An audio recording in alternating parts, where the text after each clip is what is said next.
What's my people? Kuna baridi ndo maana nimevaa sweater. My name is Susan Kaba. Thank you for tuning in. It's so fucking cold, yani. It's crazy out here, yo. But anyway, I had promised I'm going to speak on weight loss after pregnancy or especially C-section. So yeah, welcome. Anyway, so I had already mentioned earlier that I really gained a lot of weight. I went from, I'm always 63 to 65 hapo, but I went to around 90 to 96. Hata sijui ilifika 100, but it just at a point I just stopped. So yeah, that's basically, and right now as we speak I'm not around, I'm 65 point something. So for me that's actually a good loss. Now first of all, weight weight gain is crazy, especially for me who has been I've been so big, especially when I was in high school. Not especially when I was in high school, I was freaking big, and it used to mess me up so bad. So I think this time gaining that weight again, it just brought a lot of memories, and it was really just too much for me to handle. So I really wanted to lose it so fast, so freaking fast, because I didn't want to deal with it again. Yeah, now that's one.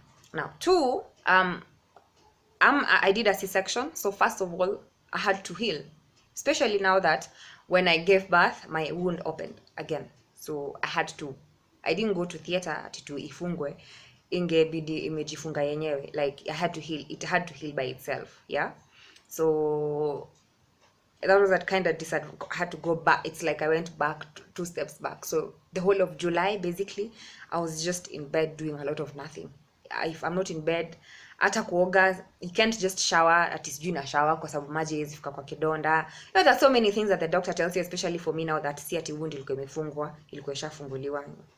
Don't worry, I'll tell you one time the story. Now you see, now the whole of July is just sitting and waiting for the healing bit. Yeah, now August is when now I've gained a lot of weight this time because I'm mostly doing nothing. I'm just chilling. And it's crazy because I'm so scared, like what the hell am I supposed to do now? And the first thing that actually clicks in my head is like, oh my god, nitapata stretch marks and I'm gonna have loose skin. Oh my god, there's so many things in my head at this time. And you can do shit, you can't go to the gym because again I can't strain.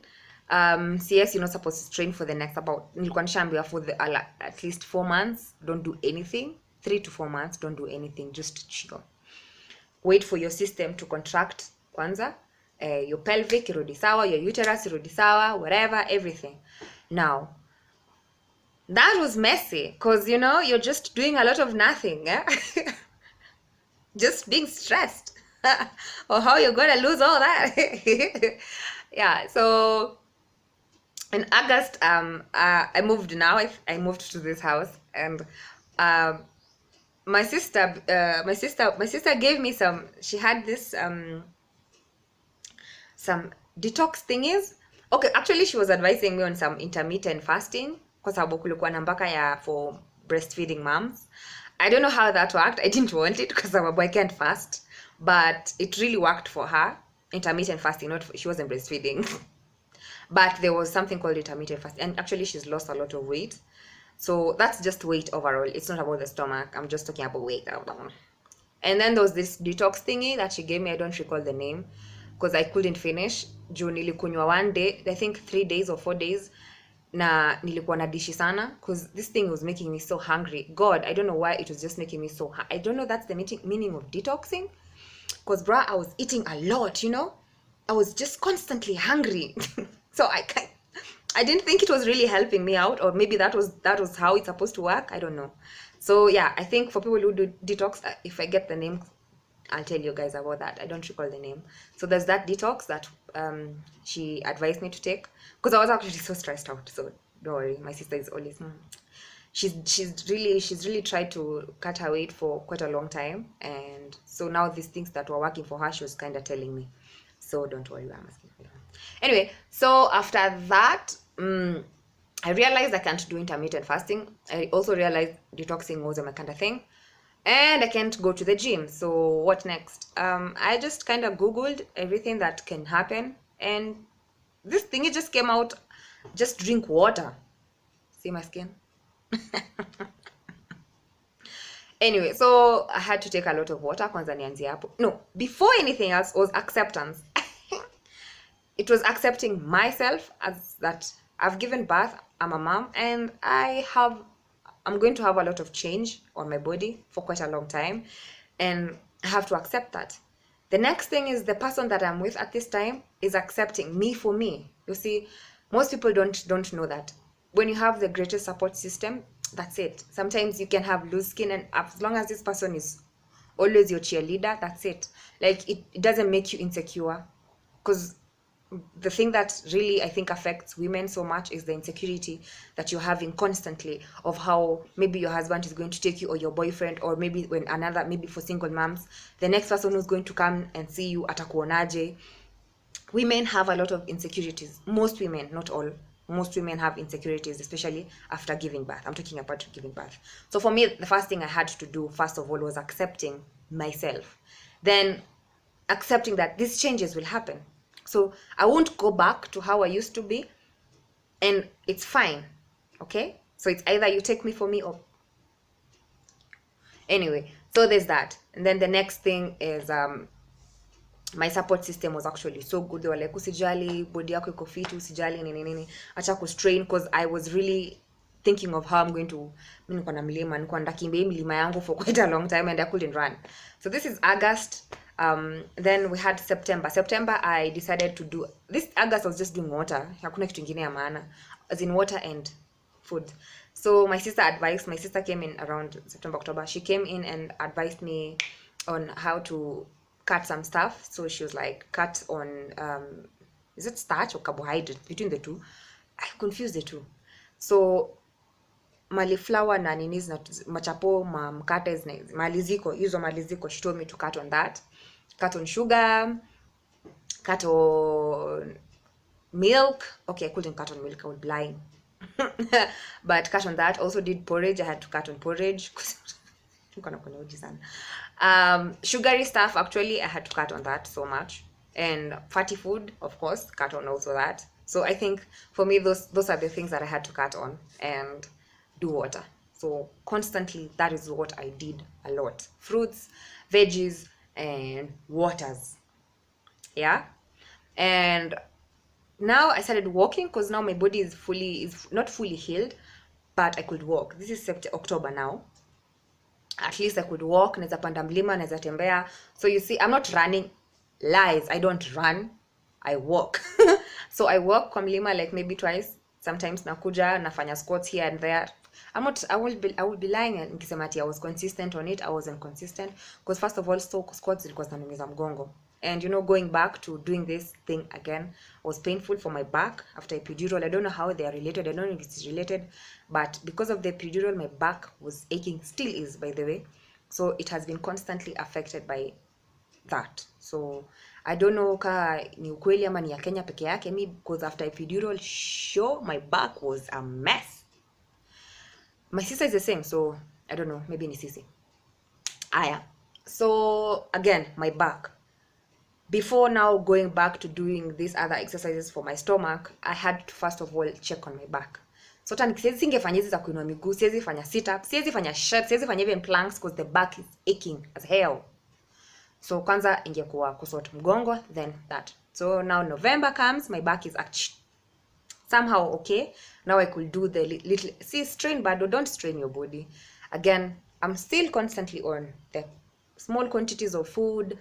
I wasn't overeating. I don't know if it worked, but that's how I did mine. And of course, cutting on all that, even sugar. Yeah, sugar is very serious, by the way. And fatty food.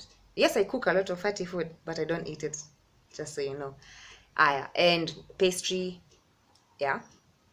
So my back again.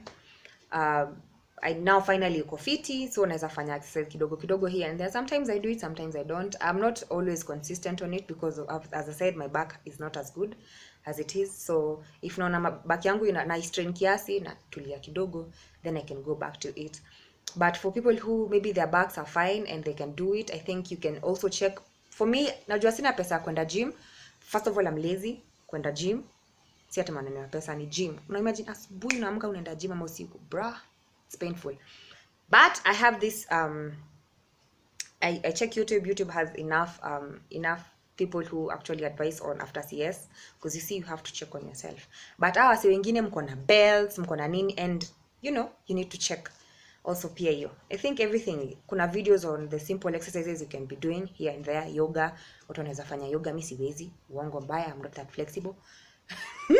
So there are so many things you can do. For me, I prefer using YouTube so much because it has helped me.